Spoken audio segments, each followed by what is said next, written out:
कल जो पैराग्राफ हुआ था अंत में, उसको पढ़ के आगे बढ़ेंगे। इसमें कहा गुरुदेव ने, काल का विभाजन कैसा? मनुष्य ने अपनी सुविधानुसार इसके विभाजन किए, भूत, भविष्य, वर्तमान के रूप में। आज जो वर्तमान है वह कल भूतकाल कहलाता है, किंतु बीते हुए काल में जो वर्तमान है वही भविष्य था। यह काल का आगा पीछा ही मनुष्य के लिए विचारणीय बन जाता है। गति तो अबाध गति से अग्रसर हो रही है।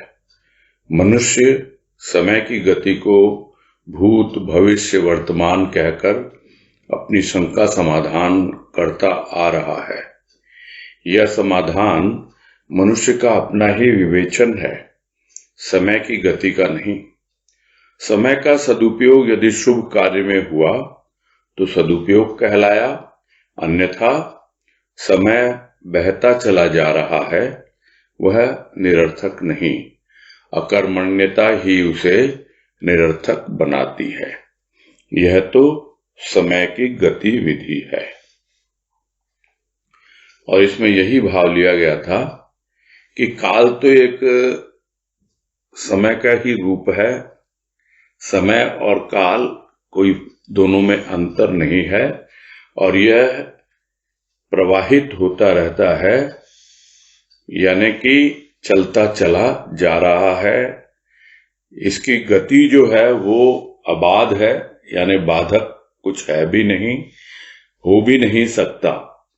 अबाध गति से अग्रसर हो रही है काल की गति, और मनुष्य उस समय को भूत, भविष्य, वर्तमान कहकर अपनी शंका का समाधान करता आ रहा है।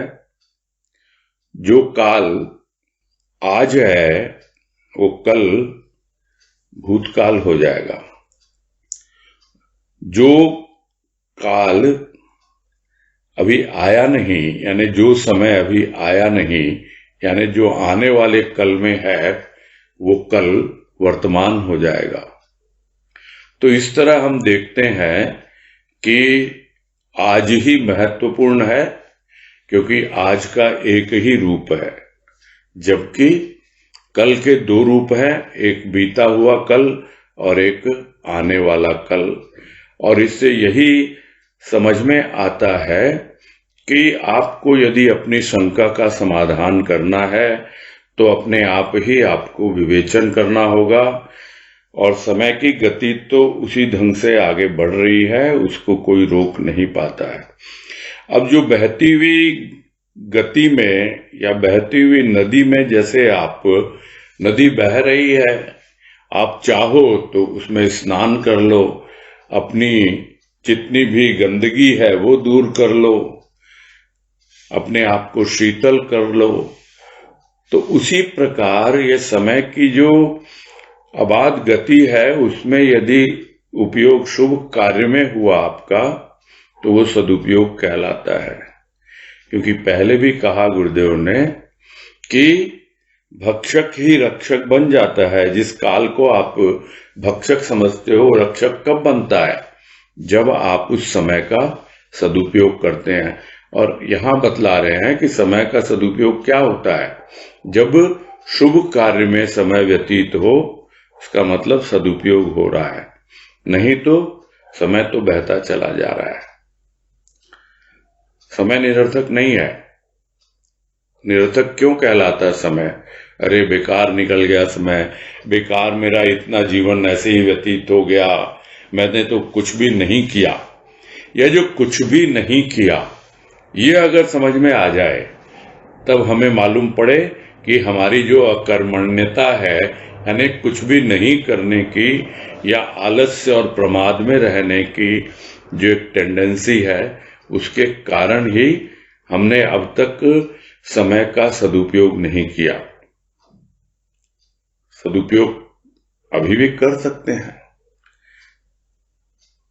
बहुत से लोगों ने कहा है, और बिल्कुल सही कहा है, कि जब जागो तभी सवेरा है। यानी हो सकता है पहले कुछ भी हुआ हो। ये भी कहा है, बीती ताही विसार दे, आगे की सुध ले। तो बीती हुई बातों में उलझे रहने से कोई विशेष लाभ नहीं होता। वर्तमान में शांत होकर विचार करें कि किस प्रकार हम अपने समय का सदुपयोग कर सकते हैं, क्योंकि समय तो ऐसे ही चलता चला जा रहा है। यह तो समय की गतिविधि है। इसी विधि से, इसी गति से आज से नहीं, न जाने कितने युगों युगों से यह इसी प्रकार समय जो है प्रवाहित हो रहा है। आज कह रहे हैं, अब यदि जीव की गतिविधि पर ध्यान दिया जाए तो वह भी कम आश्चर्यजनक नहीं। उसके शुभ कर्मों ने सतयुग की स्थापना की तो कलियुग की भी। यह जीव की विचारधारा रही जिसने सत्य को प्राप्त करने के लिए अनेक कष्ट सहन किए।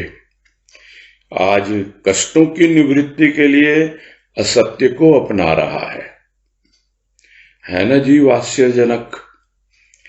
एक और संपूर्ण ब्रह्मांड को हृदय में धारण करता है और दूसरी ओर अपने को महापापी समझ बैठता है। यह भी तो विचारों का ही चक्र है। इस चक्र ने उसे अर्थात जीव को अनेक खेल दिखलाए और अभी अंत कहां, न जाने और भी क्या क्या देखेगा, कहा नहीं जा सकता। अनंत का चक्र ही ऐसा है।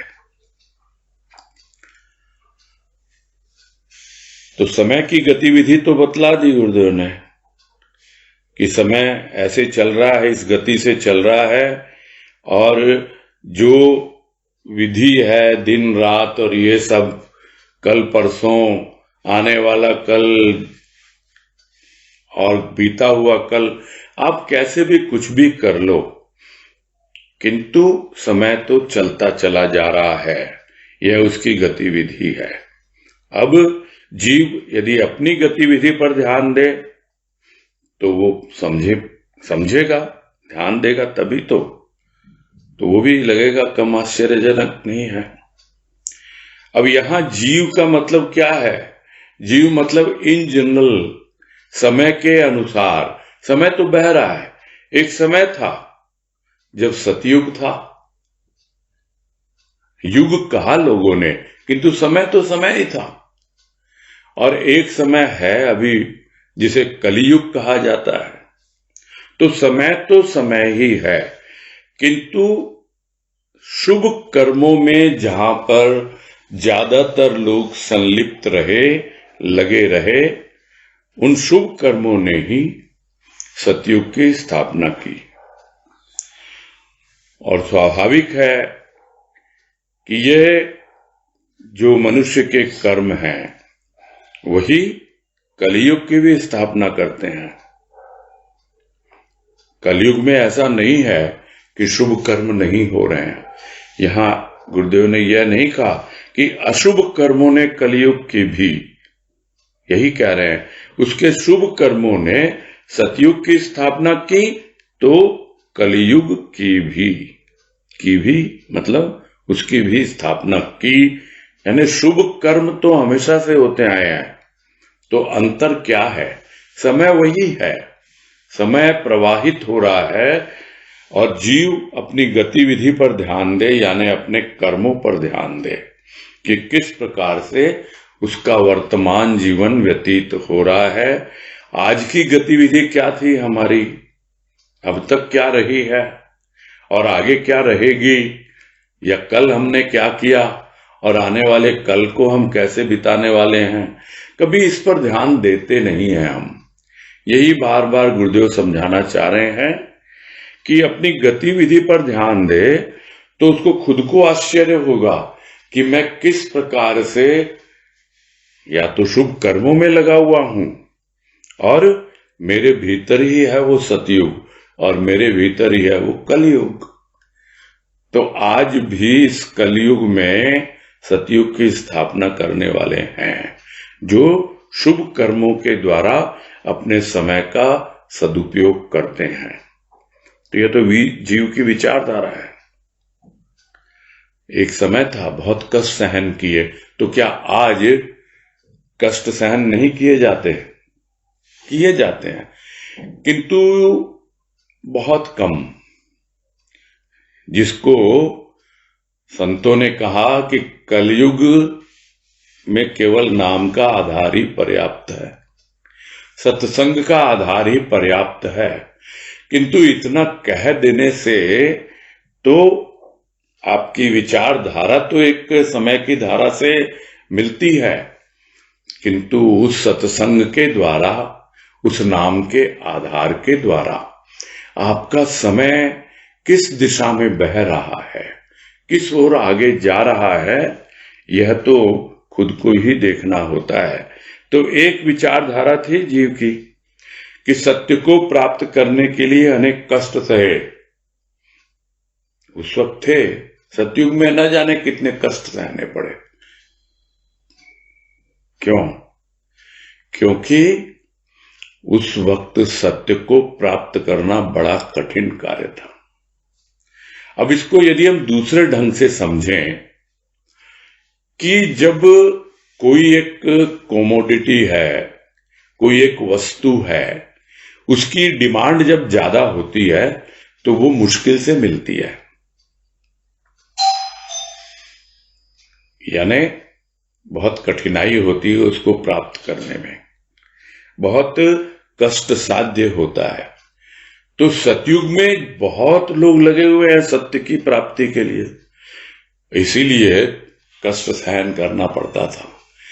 किंतु कलयुग में तो गिने चुने लोग हैं जो शुभ कर्मों के द्वारा अपने जीवन में सतयुग की स्थापना करना चाहते हैं।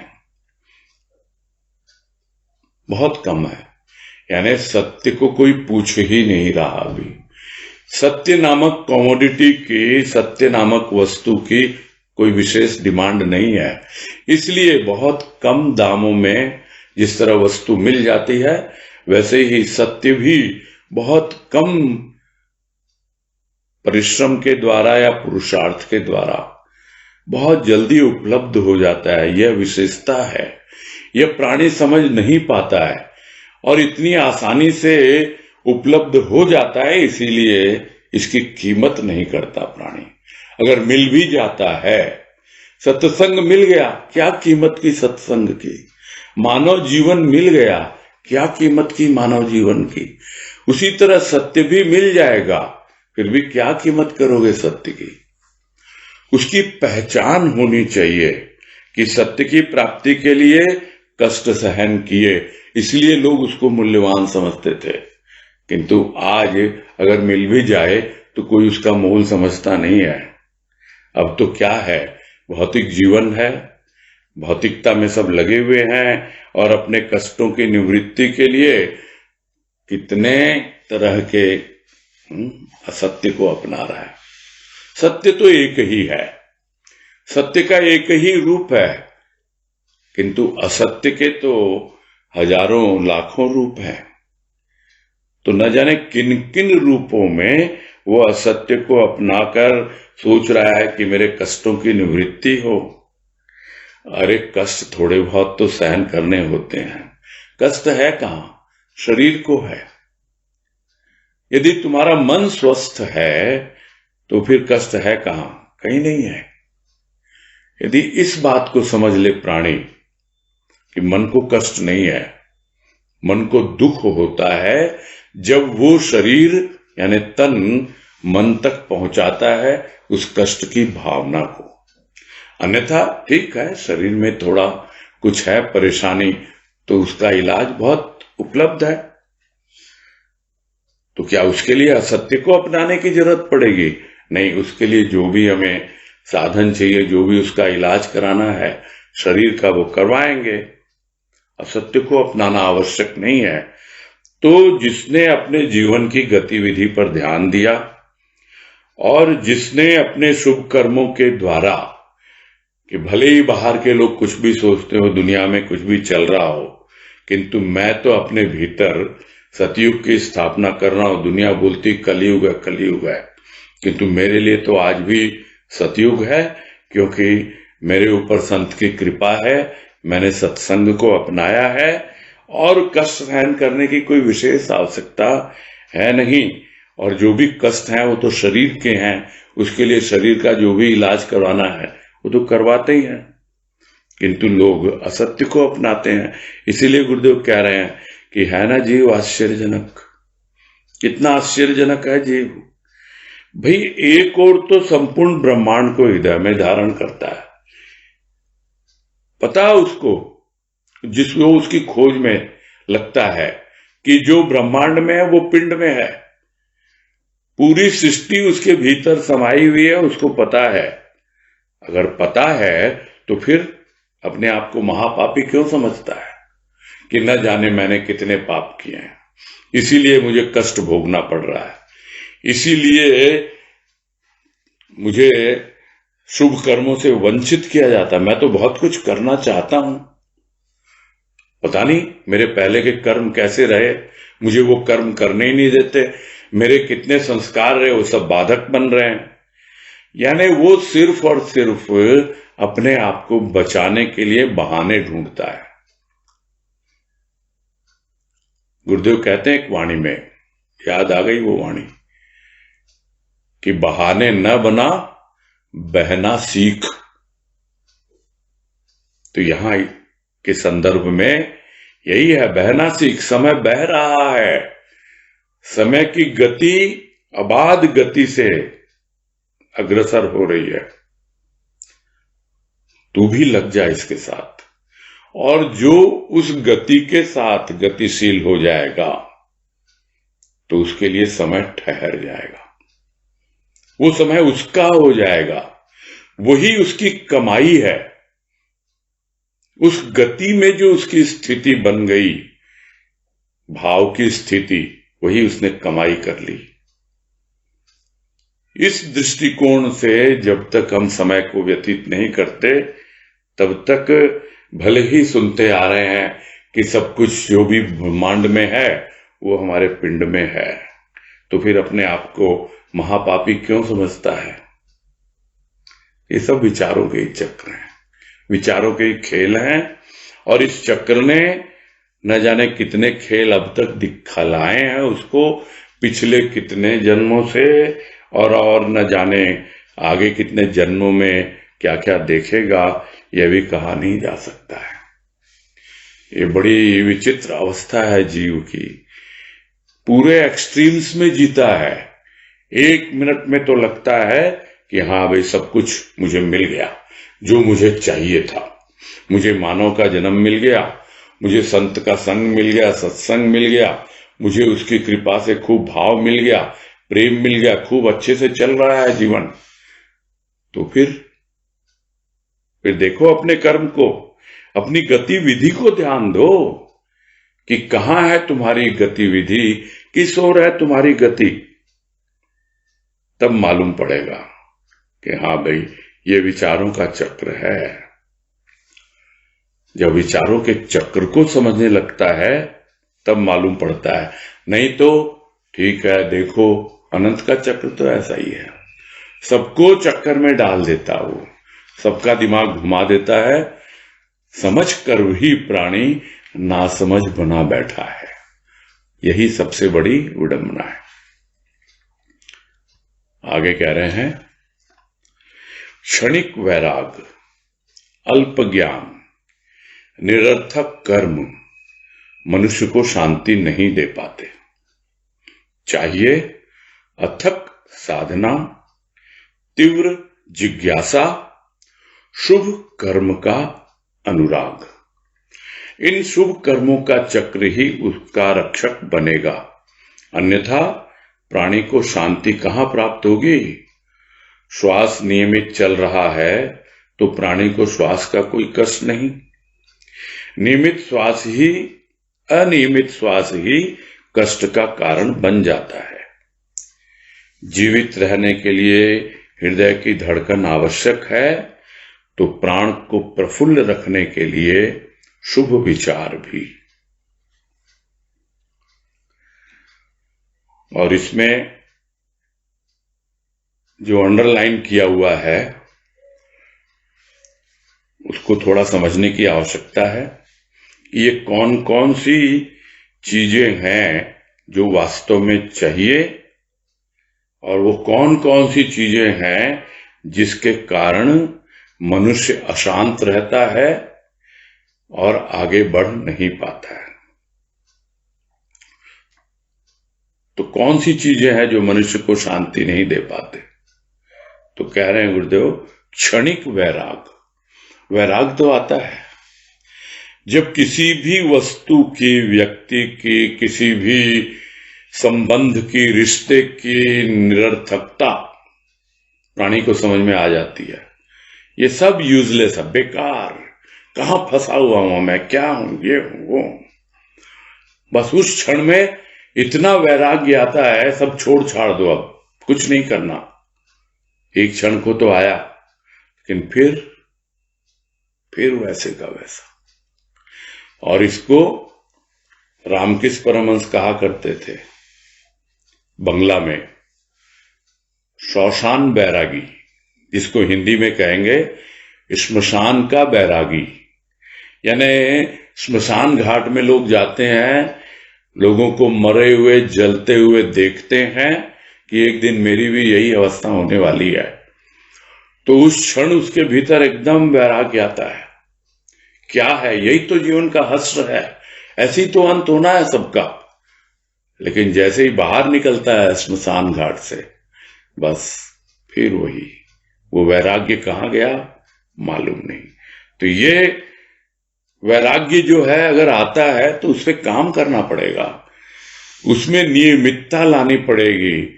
एक क्षण से कुछ नहीं होगा, उन क्षणों को पकड़ना होगा, उनसे सीखना होगा, उसके पीछे कौन सा विचार है जिसके कारण यह वैराग्य आया है।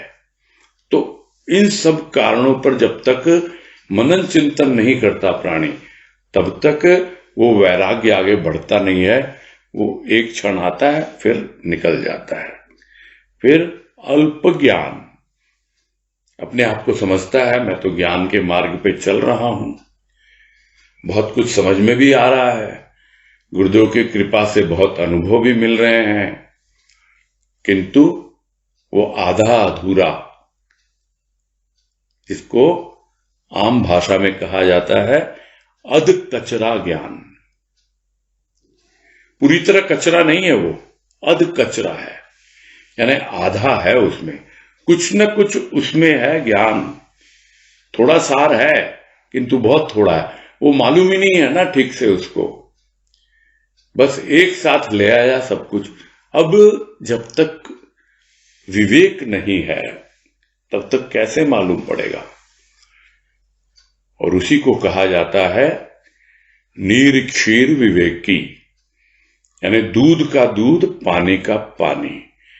यानी ये जो अध कचरा ज्ञान है, उसमें कचरा जो है उसको निकालें, उसकी आवश्यकता नहीं, और जो अच्छा है, सही है, उसको पकड़ें। जैसे दूध को लिया और पानी को छोड़ दिया।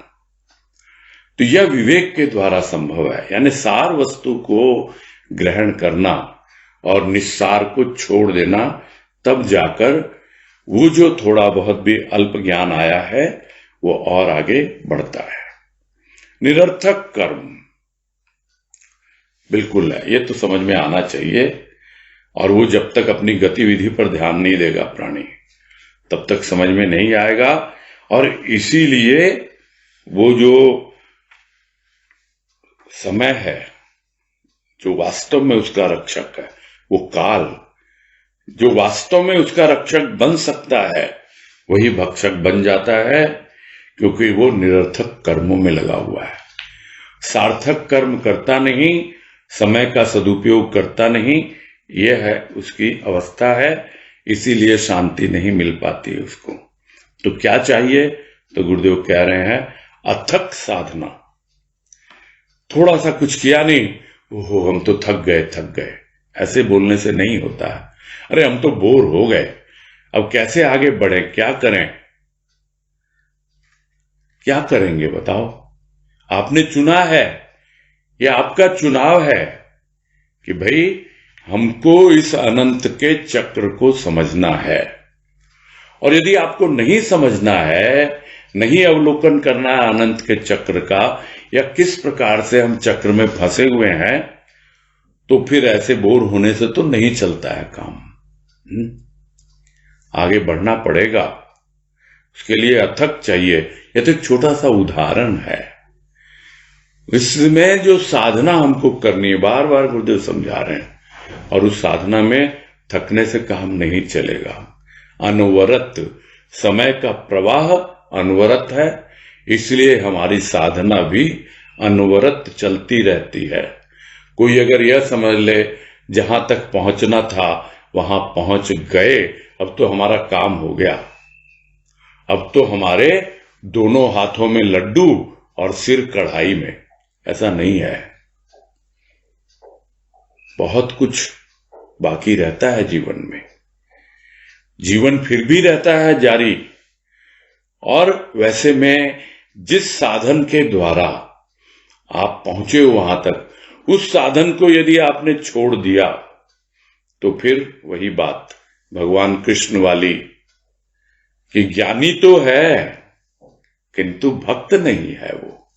अब उसको ज्ञान का अहंकार हो गया, और ऐसे ही लोग अल्प ज्ञानी होते हैं, क्योंकि वापस वो ज्ञान उनका हट जाता है। किसके द्वारा? भक्ति के द्वारा, निराकार की भक्ति के द्वारा ही ज्ञान तक पहुंचा है वो। और फिर यदि भक्ति को छोड़ देगा, भक्ति जैसे साधन को छोड़ देगा, और जिस भाव के द्वारा वो आगे बढ़ा है उसको छोड़ देगा, तो फिर कहाँ का रहेगा वो? तो बाद में भी साधन को अपना के रखना पड़ता है। अथक साधना चाहिए। और फिर क्या चाहिए? तीव्र जिज्ञासा। ऐसे छोटा मोटा जिज्ञासु बनने से नहीं होता है।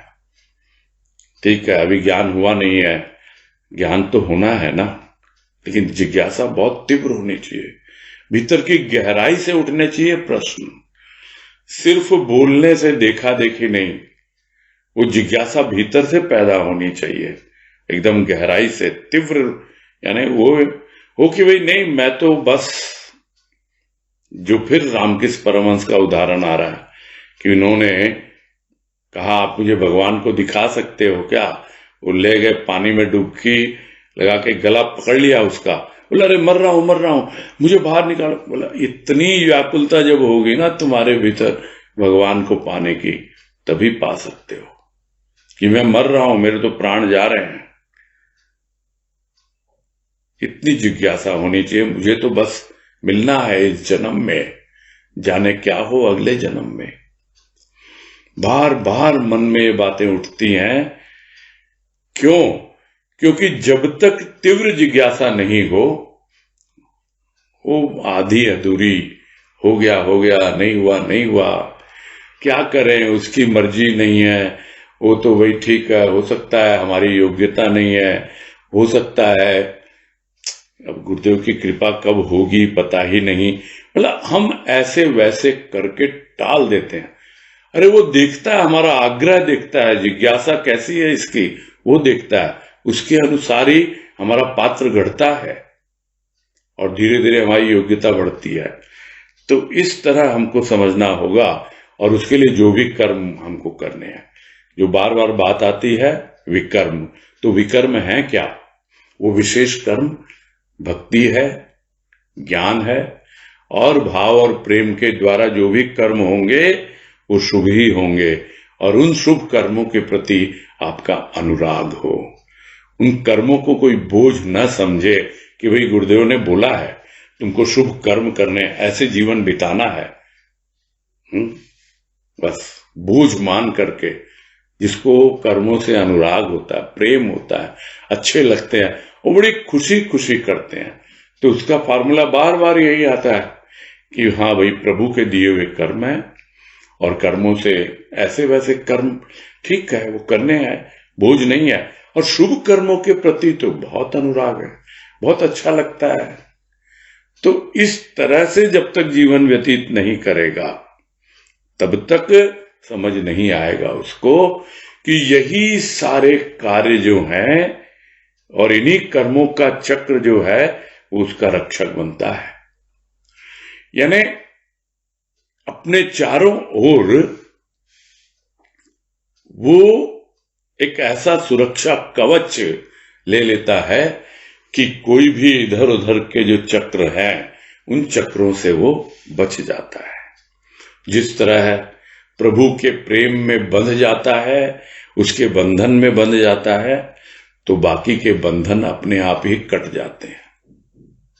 तेरे प्रेम में हम बंधे ही रहेंगे। वैसे ही हम तुम्हारे शुभ कर्मों में, तुम्हारी सत्संग में, अथक साधना में, तीव्र जिज्ञासा में, इसमें लगे ही रहेंगे। तब जाकर हमें लगेगा कि हाँ भाई, अब एक सुरक्षा कवच हमारे चारों ओर है। अब कोई दूसरा चक्र कहीं से भी आए करे, वो बिल्कुल भी हमको विचलित नहीं कर सकता। तो यह शुभ कर्मों का चक्र ही उसका रक्षक बनता है, और नहीं तो ऐसे जी रहे हैं अशांत होकर, जीते रहेंगे। कहां प्राप्त होगी शांति, कहां प्राप्त होगी? नहीं तो एकमात्र यही विशेष कर्म जो है, वे कर्म है, यही उनका आश्रय है। उसके द्वारा ही आप अकर्म की स्थिति तक पहुंचोगे, यानी कि ज्ञान प्राप्त करके निष्काम भाव से जीवन व्यतीत कर पाओगे। अभी रोग लगा हुआ है श्वास का, श्वास आ तो रही है, जा भी रही है, किंतु अभी उसकी गतिविधि नियमित नहीं है। यदि यह अवस्था होती है तो पता लग जाता है कि हाँ भाई, इसको श्वास की बीमारी है, कष्ट हो रहा है श्वास लेने में। और यदि नियमित हो जाए, आराम से श्वास आ रही है, जा रही है, तो ये तो एक उदाहरण है। उसे समझ में आ रहा है कि जीवन बड़े आराम से व्यतीत हो रहा है, तो समझ में आ जाता है कि हाँ भाई, मैं बिल्कुल अपनी सही दिशा में आगे बढ़ रहा हूं।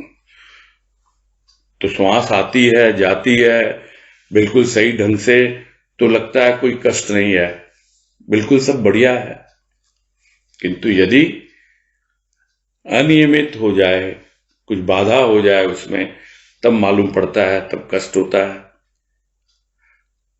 उसी तरह हृदय की धड़कन है, तो जीवन व्यतीत करने के लिए धड़कना जरूरी है हृदय का, तभी तो जीवन है। हृदय की गति रुक जाए, धड़कन रुक जाए, तो कहां जीवित रहेगा कोई? तो वो तो शरीर के लिए आवश्यक है। किंतु जो हमारे सूक्ष्म प्राण हैं, जिनका आधार, स्थूल प्राणों का आधार तो ये वायु है जो हम नियमित श्वास लेते हैं, तो स्थूल प्राणों को संभाल के रखती है। किंतु जो सूक्ष्म प्राण है, उनको प्रफुल्लित और आनंदित रखने के लिए तो हमें तो शुभ भाव विचार ही वहां तक पहुंचाने होंगे। यानी जो भाव विचार हमें थोड़े बहुत भी सूक्ष्म में अनुभव में आए हैं, उनको और भीतर आगे बढ़ाकर मन बुद्धि चित्त अहंकार से भी आगे सूक्ष्माति सूक्ष्म प्राणों तक पहुंच जाते हैं। जब वो प्राण वायु भावों के माध्यम से प्राणों तक पहुंचती है, तब पता लगता है भावों का प्राणों में बसना है कृपा तेरी। ये भजन की पंक्तियां पता नहीं गुरुदेव क्यों याद दिला देते। तेरे ही भावों में जीना है कृपा तेरी, भावों का प्राणों में बसना है कृपा तेरी। अब कुछ प्रयास नहीं करना पड़ता, उसकी ऐसी कृपा हो जाती है कि प्राण हमेशा प्रफुल्लित रहते हैं। आपके सूक्ष्म प्राण हमेशा पंख फड़फड़ाते रहते हैं, जैसे पक्षी इतना प्रफुल्लित, उड़ने के लिए बेचैन, लेकिन अभी नहीं उड़ पाएगा, अभी शरीर विद्यमान है। इसलिए समझ में आ गया कि अब मेरे प्राणों का पाखी डाल डाल नहीं डोलता, जो माँ ने भजन में कहा कि प्राणों का पाखी मेरा है डाल डाल डोला, जब चैन ना मिला तो व्याकुल हो यूं ही बोला, घर चल रहे अपने झूठे जगत के सपने। तो कौन से घर चल? वही जो मेरे प्राण पिता का घर है, जो मेरे प्राण दाता का है, जो मेरे प्राण पति का है, सब कुछ है वो प्राणों का साथी वही, वहां चल। तो वहां तक पहुंचने के लिए सारे बोझ दूर करने होंगे, स्थूल के सूक्ष्म के, तब वो प्राण पखेरु हल्के होकर उड़ते हैं। और जीवन में यह अनुभव आने लगता है प्राणी को कि अब प्राण को प्रफुल्ल रखने के लिए शुभ भाव विचार अपने आप ही गुरुदेव की कृपा से प्रवाहित हो रहे हैं।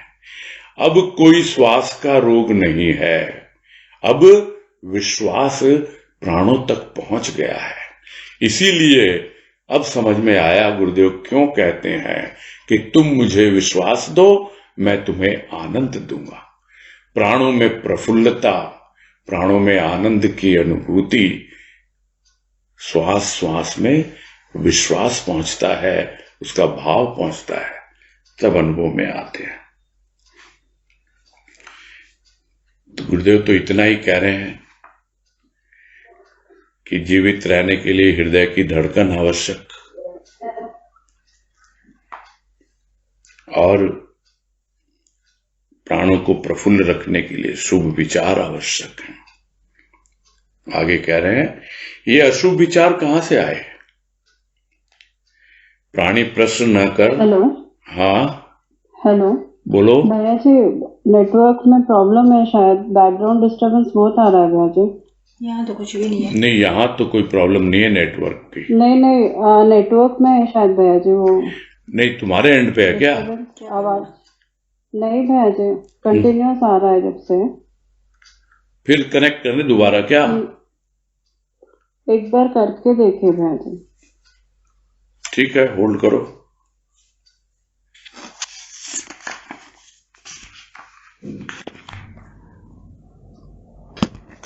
तो इसमें आगे कह रहे हैं कि ये अशुभ विचार कहां से आए। प्राणी प्रश्न न कर यदि अपनी गतिविधि की ओर ध्यान दे तो प्रश्न ही नहीं उठेगा। विचारों के चक्र ने उसे ऐसा भ्रमित कर रखा है कि वह समझ नहीं पाता कि क्या हो रहा है। जहां उसकी समझ पराजित हो जाती है वहां भाग्य की बातें कहने लगता है। भाग्य तो अच्छा ही था कि उसे समझने के लिए, साधना के लिए अवसर प्राप्त हुआ, किंतु प्राप्त का उपयोग उसने उचित ढंग से न किया तो भाग्य को कोसने लगा। और इसमें यही समझा रहे हैं कि शुभ विचार यदि प्राणों को प्रफुल्ल रखने के लिए आवश्यक हैं तो आखिर ये अशुभ विचार आए तो कहां से आए? खुद से प्रश्न करे या दूसरे से प्रश्न करे। और दोबारा यही कह रहे हैं, अपनी गतिविधि पे ध्यान दो, अपनी दिनचर्या पे ध्यान दो। कैसे तुम्हारा दिन बीत रहा है, किन विचारों में तुम अपना जीवन व्यतीत कर रहे हो, क्या दिन भर कर रहे हो, क्या सोचते हो, क्या है नहीं है।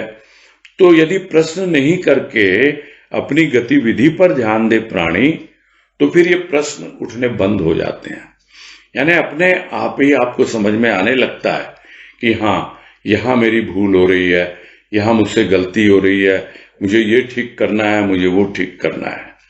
तो सिर्फ ध्यान देने से ही नहीं होगा, उसके अनुसार अपने आप को परिवर्तित भी करना होगा, अपने विचारों को। किंतु समझ ही नहीं पाता वो तो विचारों के चक्र में ऐसा उलझा हुआ है, इतना भ्रमित कर रखा है विचारों के चक्र ने उसको, कुछ समझ में ही नहीं आता उसको।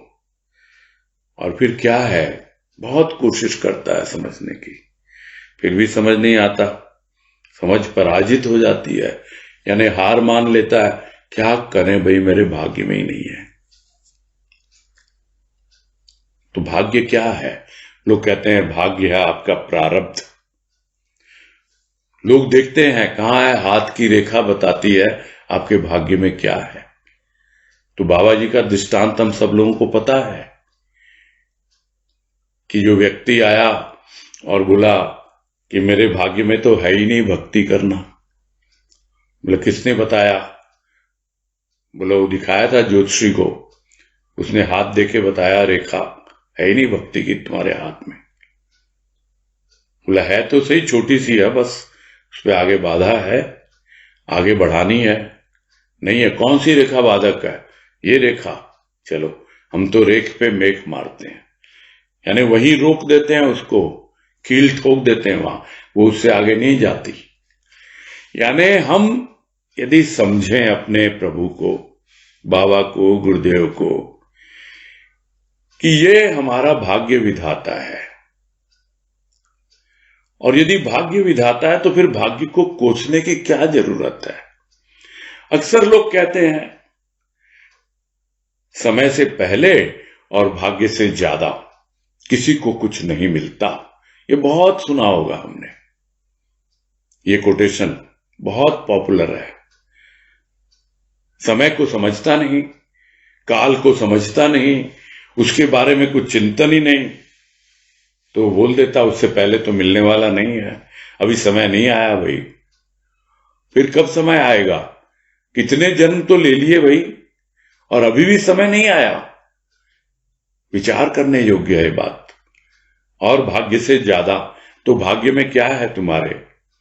तो गुरुदेव ने तो यहां तक कह दिया, हम तो भाग्य बनाते हैं। पूछने गए उससे भाग्य, बताते हैं आप तो भाग्य। अरे कौन, बताने के वाले बहुत मिल जाएंगे, बनाने वाले नहीं मिलेंगे तुमको। हम तो भाग्य बनाते हैं। कोई आए तो फिर हम जैसे लोग फिर यदि भाग्य की बातें कहेंगे, इसीलिए गुरुदेव समझा रहे हैं कि भाग्य तो अच्छा ही था कि आया था संत की शरण में, साधना के लिए अवसर प्राप्त हुआ था, सत्संग मिला था, किंतु जो प्राप्त हुआ उसका उपयोग यदि उचित ढंग से नहीं किया, सही दिशा में आगे नहीं बढ़े, तो फिर भाग्य को कोसने लगना कहां तक उचित है? अरे विचार करो भाई, अपनी गतिविधि पर ध्यान दो, कैसे जीवन बीत रहा है तुम्हारा। ये पैराग्राफ बिल्कुल रोंगटे खड़े कर देने वाला है। हम सोच ही नहीं पाते हैं हर चीज में। क्या करें, हमारे संस्कार ही ऐसे। अरे हमारे तो भाग्य में ही नहीं है, अरे ये है वो है, मतलब सब कुछ टालते रहो, दूसरे पे डालते रहो और कुछ मत करो। यह जो पहले कहा ना, अकर्मण्यता, कुछ करना ही नहीं चाहता प्राणी। अरे यहां तो गुरुदेव कहते हैं उसके लिए चाहिए अथक साधना। अथक, यहां तो शुरू ही नहीं की। थकने की बात तो तब आए जब चले कोई, अभी तो चलना ही शुरू नहीं हुआ, बैठे हुए हैं, हो जाएगा, भाग्य में नहीं है, क्या फायदा इधर लाइन। ये ज्ञानवान की बातें अपने वश की नहीं है। हाँ नहीं, कोई मतलब ही नहीं है इधर जाने का, बात खत्म हो जाती भाई। तो यह समस्या है, किंतु कोई देखता है नहीं, विचार करता है नहीं इस पर कि सब कुछ मिला हुआ है और उसका उचित ढंग से उपयोग नहीं करते हैं, तो फिर भाग्य को ही कोसते हैं। और कोई इलाज है ही नहीं उनके पास, और कोई उपाय है ही नहीं। तो यह किसकी अवस्था आगे कह रहे हैं? यह अवस्था है सृष्टि के श्रेष्ठ जीव की। अन्य जीवों की तो कथा ही निराली है। जीवो जीवस्य जीवनम का सिद्धांत कार्य कर रहा है। यानी यह अवस्था किसकी है? जो भाग्य को कोस रहा है, जो करना है वो कर ही नहीं रहा, अपने आप को देख ही नहीं रहा। यह सृष्टि के श्रेष्ठ जीव की, यानी सृष्टिकर्ता ने जो जीव बनाया, अपने जैसा बनाया, बिल्कुल श्रेष्ठतम, सर्वश्रेष्ठ किया है। और वो है मनुष्य। और वो अगर नहीं देख रहा, नहीं समझ रहा, तो बाकी दूसरे जीवों की क्या बात की जाए। एक जीव का जीवन दूसरे जीव पर आधारित है।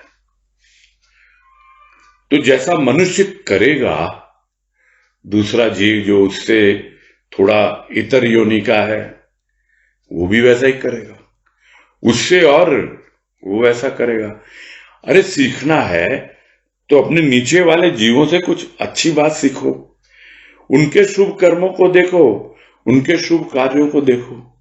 पक्षी उठते हैं सुबह, कितना चहचहाते हैं, कितनी खुशी और प्रसन्नता व्यक्त करते हैं। और यह सृष्टि की श्रेष्ठ कृति, यह जीव मानव उठा नहीं कि बस चिंता, फिक्र, रोना धोना, वही सब चलता रहता है। एक जीव का जीवन दूसरे जीव पर आधारित है। यदि मनुष्य ही इतना बुझा बुझा सा जीवन व्यतीत करेगा तो एक समय आने वाला है जब ये पक्षी भी चहचहाना भूल जाएंगे, ये पशु भी अलग ढंग से व्यवहार करने लगेंगे, क्योंकि सब जीवों का जीवन एक दूसरे पर आधारित है। तो उसका सिद्धांत ही कार्य कर रहा है, और कुछ अच्छा दूसरों को सिखाए उसके बजाय यह तो पशुवत जीवन व्यतीत कर रहा है। क्या है जीव की अवस्था, क्या है मनुष्य की अवस्था, ये विचार करने के लिए गुरुदेव यहां पर छोड़ रहे हैं। और अगला पैराग्राफ थोड़ा बड़ा है, इसलिए बाद में लेंगे उसको। ये समझने वाली बात इतनी ही है इस छोटी सी पैराग्राफ में कि यदि जो मानव है, जो सृष्टिकर्ता की श्रेष्ठ कृति है, और वही यदि इन सब बातों को समझ नहीं पाएगा और अपने आप को बचाता रहेगा, सब कुछ मिला है उसको, ईश्वरीय कृपा से मनुष्य का जन्म मिला है, जो बातें बार बार आती हैं, संत का संग मिला है, सत्संग मिला है, और फिर भी कुछ पुरुषार्थ नहीं करना चाहता, किसी साधन को अपना करके आगे बढ़ना नहीं चाहता, बुझा बुझा सा जीवन बिता रहा है, कोई जिज्ञासा नहीं है उसके भीतर, शुभ कर्मों के प्रति कोई विशेष अनुराग नहीं है, चल रहा है जीवन, चल रहा है, क्या करूं, मेरे भाग्य में ही नहीं है, क्या करे कोई। बस ये तो बहुत ही अनुचित कहलाएगा, क्योंकि आप समय का सदुपयोग नहीं कर रहे, समय को उचित ढंग से व्यतीत नहीं कर रहे। बस आज यही पूरा करेंगे।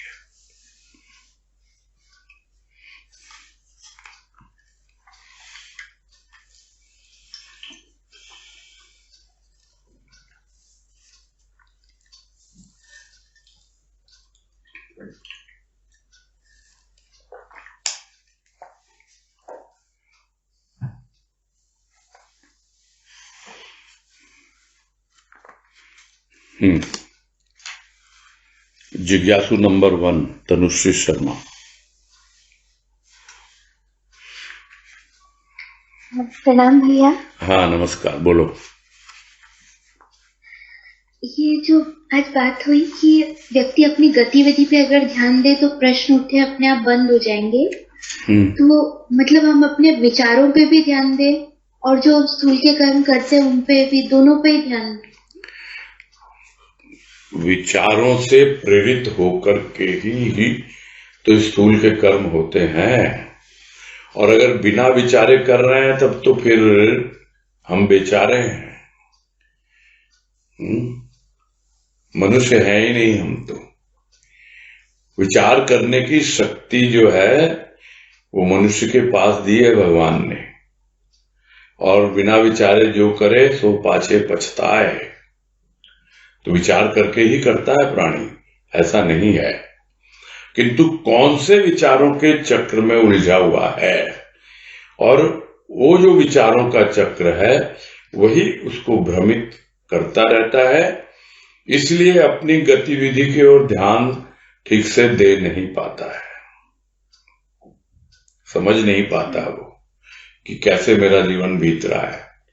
और यहां पे विचारों के चक्र में यदि संक्षेप में उसको समझना है 2 शब्दों में, तो एक शब्द है स्वार्थ और दूसरा है अहंकार। यानी उसकी जो गतिविधि है सुबह से शाम तक, वो इन्हीं 2 के आगे पीछे घूमती रहती है, स्वार्थ अहंकार, स्वार्थ की पूर्ति और अहंकार का प्रदर्शन। बस यही सारे जीवन चलता रहता है और उन्हीं विचारों के चक्र में, स्वार्थ और अहंकार से संबंधित उन्हीं चक्र में वो फंसा रहता है, भ्रमित रहता है और समझ नहीं पाता कि आखिर उसके जीवन में हो क्या रहा है। ये है सबसे बड़ी समस्या। बिल्कुल ठीक बात है भैया, एकदम क्लियर हो गया आपने। स्वार्थ और अहंकार बोला तो वाकई इसी से संबंधित विचार पूरे दिन रहते हैं, ऐसा अगर हम देखें तो। हाँ जी, चलो अच्छी बात है, क्लियर हो गया तो होना चाहिए। हाँ। तो अवलोकन करने से ही हमको अपने आप उससे ऊपर उठ जाएंगे क्या? नहीं, अपने आप तो नहीं उठेंगे, कम से कम हम उससे एक दूरी तो बनाएंगे ना। किसी चीज को देखने के लिए, अवलोकन क्या है? देखना। देखने के लिए हमको थोड़ी दूरी तो बनानी होती है ना। कोई चीज आंख के अंदर घुसी हुई है तो क्या हम उसको देख सकते हैं क्या? आंख की दूरी उस वस्तु से होगी तभी तो उस वस्तु को देख पाएंगे। वैसे ही है, अभी हम उसके भीतर घुसे हुए हैं, यानी उसमें लिप्त हैं, इसलिए हम देख ही नहीं पाते हैं। थोड़ी दूरी बनाएंगे उन विचारों से जो स्वार्थ और अहंकार से वशीभूत है, तो कम से कम हमें स्वार्थ और अहंकार से बाहर निकलने की विधि तो आएगी। जब अपनी गतिविधि को देखेंगे तब मालूम पड़ेगा, अन्यथा नहीं मालूम पड़ता है। बाहर निकल के ठीक है, मालूम पड़ेगा। अपने आप थोड़े उठे, फिर उसका इलाज भी करना होगा। हाँ, उसका इलाज तो साधना है और कुछ नहीं है।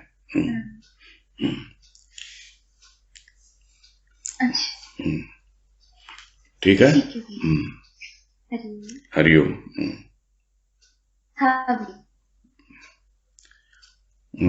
नेक्स्ट अनीता तुलसियान।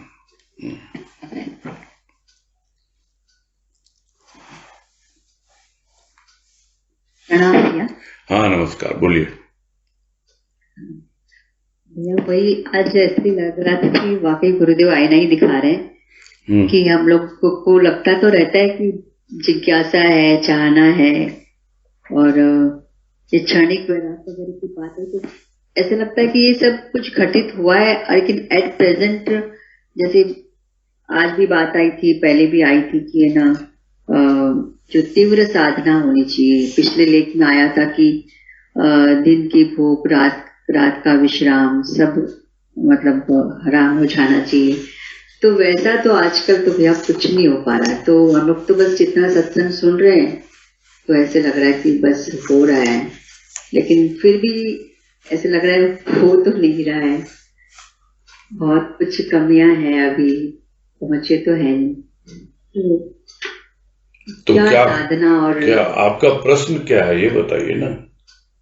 हाँ बस यही भैया कि जो तीव्र साधना गुरुदेव कह रहे हैं कि तीव्र साधना होनी चाहिए, ये तो अभी भी समझ नहीं आ रहा कि क्या करें।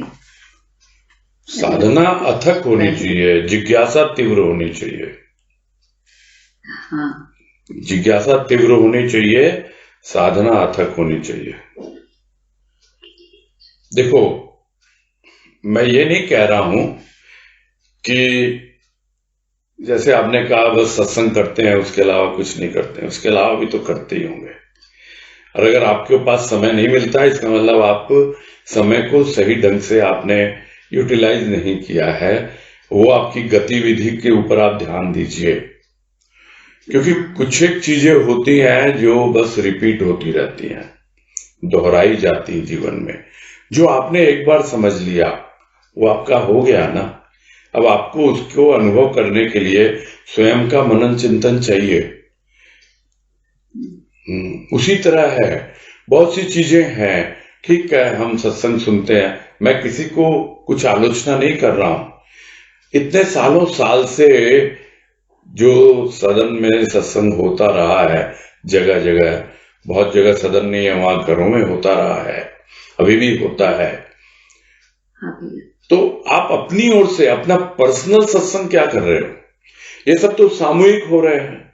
आज अगर 1 से 2 आप शामिल हो, इसको भी अगर सत्संग मानते हो, तो ये सत्संग तो हो ही रहा है ना। आपने अपना क्या किया? हम फिर और दूसरी सत्संग में ज्वाइन कर लिए। हाँ, जूम पे कई सत्संग हो रहे हैं, चलो ये भी कर लेते हैं, चलो वो भी कर लेते हैं। कोई बुराई नहीं है उसमें। आप अपने लिए देखो कैसे समय निकालोगे, अपनी गतिविधि पर ध्यान दो।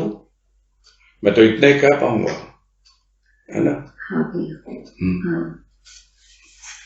ठीक है ना? वो खुद को विचार करना है कि मेरे जीवन में मेरी प्राथमिकता क्या है, और उसके अनुसार ही आपको उसका निर्णय लेना होता है। और निर्णय लेने के बाद में उस पर टिके रहना पड़ता है। फ्लक्चुएटिंग माइंड से नहीं होता है, कभी इधर कभी उधर।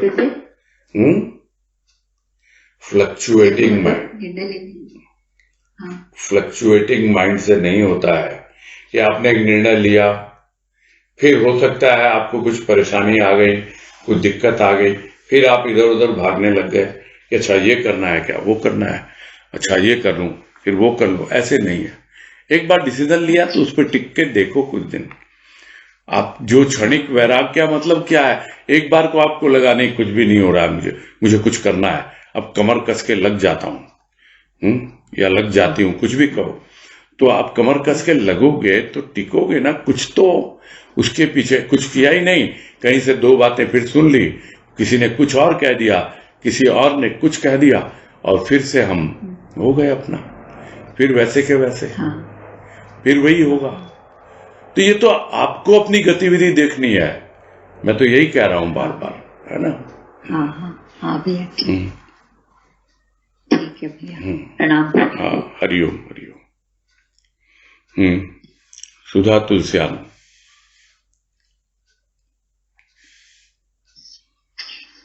प्रणाम भैया। हाँ, नमस्कार, बोलिए भैया। बहुत बार बात आती है कि शुभ कर्मों का चक्र ही इसका रक्षक बनेगा। तो शुभ कर्मों की थोड़ी सी डेफिनेशन समझ। कोई डेफिनेशन नहीं होती है। हमारा अंतःकरण उसका गवाह होता है। हमको मालूम होता है कि कौन सा कर्म जो हम कर रहे हैं वो हमारे लिए शुभ है और कौन सा अशुभ है। और इसको अगर जनरल वे में कहें तो जो तमोगुण पर आधारित होते हैं वो कर्म जो होते हैं वो अशुभ ही होते हैं। उनका जो फल होता है, जो उसका रिजल्ट होता है, वो हो सकता है आपको अच्छा लगे, लेकिन वो लॉन्ग लास्टिंग नहीं होते हैं, वो शुभ कर्म नहीं कहलाएंगे। तो सतोगुण पे आधारित कर्म हो तो हमको समझ में आए, तो कम से कम हम तमोगुण से बच जाएंगे। यानी जो बार बार बातें होती हैं कि थिंक पॉजिटिव का मतलब क्या है? शुभ कर्म करिए, शुभ कर्म करिए, यही मतलब, और कुछ नहीं है। अच्छा। ठीक है, क्लियर? हाँ भैया, हाँ, गुणों से समझ में आया। तो हमारी तरफ से मतलब हमें पूरा ध्यान रखना है कि सतोगुण पर आधारित कर्म होने चाहिए। हाँ, चाहे उसका रिजल्ट अभी तुरंत मिले नहीं मिले, हाँ, नहीं हमारे मिले, द्वारा जो कर्म हो। हाँ जी, ठीक है। हाँ, प्रणाम भैया, प्रणाम। हरिओम हरिओम। ठीक है, चलो पूरा करते हैं। जी भैया जी, हरिओम भैया जी। हाँ, हरिओम सबको, हरिओम हरिओम सबको, हरिओम हरिओम सबको।